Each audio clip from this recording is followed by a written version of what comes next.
Hi everyone, it's me, Crafty. Welcome back to my channel. This is probably like my fourth take on this. I want to do a video and I'll probably have to do it in a couple parts.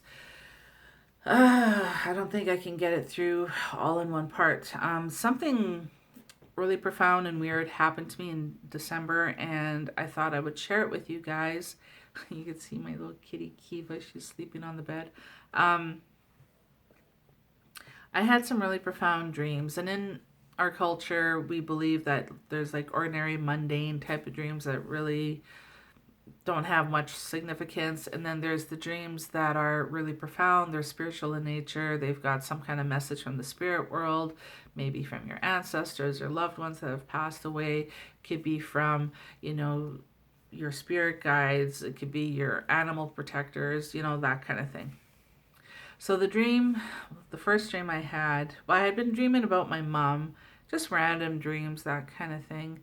Um, but then I had this one really profound dream, and in that dream, I was surrounded by every single animal that had been in my life or that had where my life had benefited from. So all my pets were there, but it was like a it was like a cross between Stephen King's Pet Cemetery and the story about Noah's Ark where the animals are two by two. It was like a mashup of that. So like for instance, my beloved cat Lucky, where she lived to be 20, she was there along with the male version of herself. And it was like that for every single animal. The male and female version of themselves were there.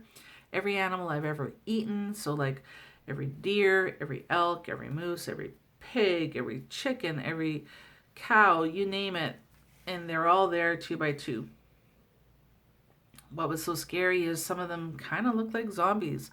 They, some of them were covered in like tar oil kind of stuff. It was kind of like dripping off of them, this black, whatever it was.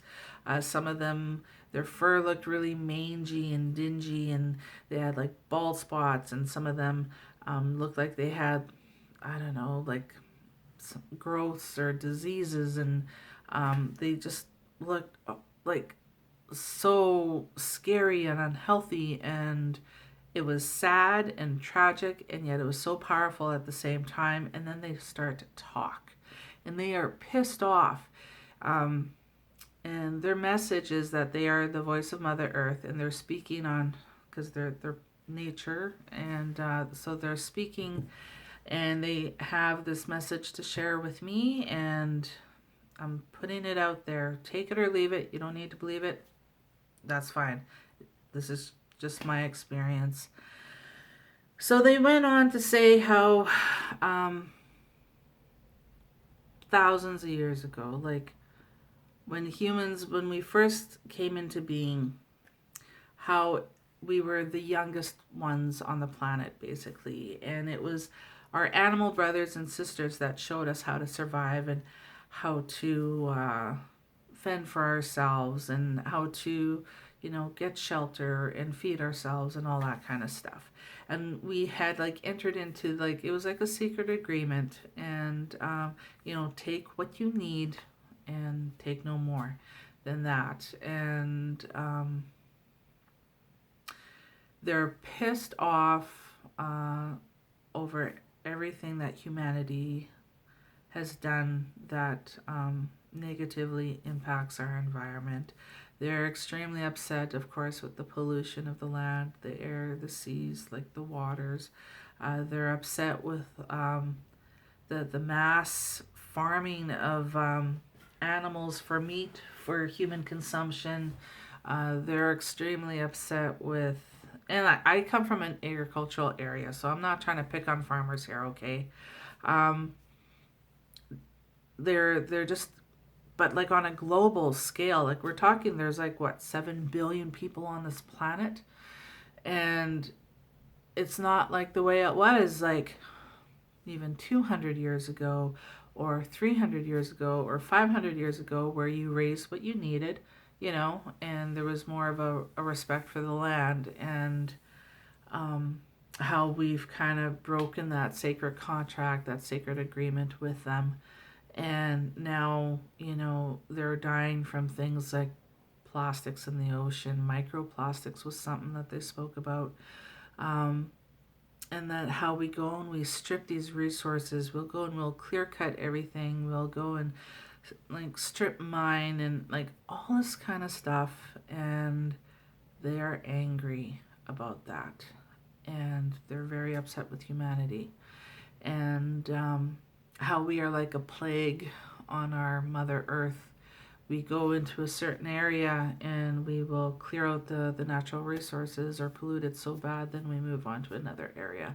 We kind of leave this festering wound upon the earth in that regard.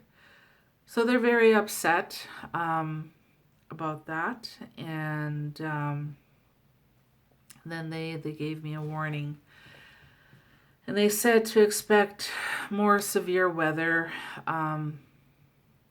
more things like more tornadoes, more severe storms, more, heavier snowfalls in certain areas that may not never or rarely ever get snow, or more earthquakes, more fires, more flooding, more like volcanic eruptions, more natural disasters, and that those so-called natural disasters aren't really disasters. They are, it is Mother Earth's way of trying to like cleanse herself.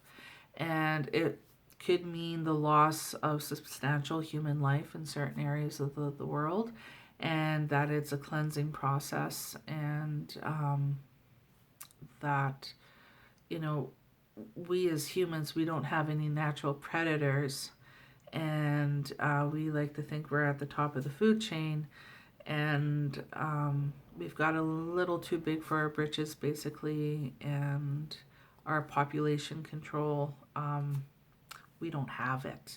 As you can see by our world's population is like 7 billion. We've never had this amount of people on our planet before, and just the demand for that, for everything. You look at lithium mining and how like absolutely devastating that is for the planet, and here we are with our cell phones and lithium batteries and this and that, and how just horrendous even that is. And I mean, that is stuff a lot of us don't even think about. We don't even take for granted.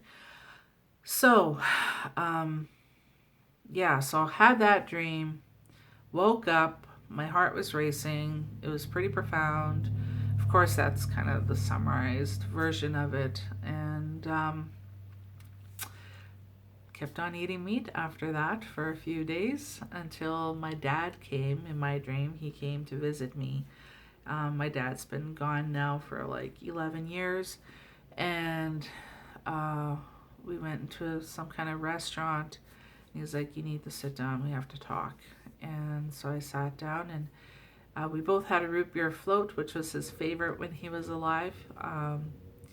He used to love A&W root beer floats, but we weren't at A&W, we were at like some kind of diner. And sat down, and it was a very serious conversation, which I do not recall. I remember him like, "You need to sit down, we gotta talk, like this is really serious." And you kind of sit there and kind of felt like, when a kid is getting warned by their parents, like, "You better smarten up," or blah blah blah, kind of will happen or whatever. It kind of felt like that, but I don't remember what the dream was. Then I woke up thinking everything was normal. I was like, "Oh, that's kind of weird dream. Dreamt about my dad, but don't know what we talked about." And I woke up, and the day before I had cooked a turkey, and we just carved like the day before, like we just had like half a turkey breast and like kind of left the rest of the carcass. We wrapped it up, put it in the fridge. And so the next day, after I woke up, thinking everything was normal and fine, I went to go carve it, and I couldn't even do it. I was so disgusted and repulsed looking at it, and like I literally gagged and had to call my son to come and do it. And I haven't been able to eat meat since, and I can see I'm at just about 10 minutes here. So I'm going to stop this video here and I'm going to do a part 2 and I'll just carry on. Okay.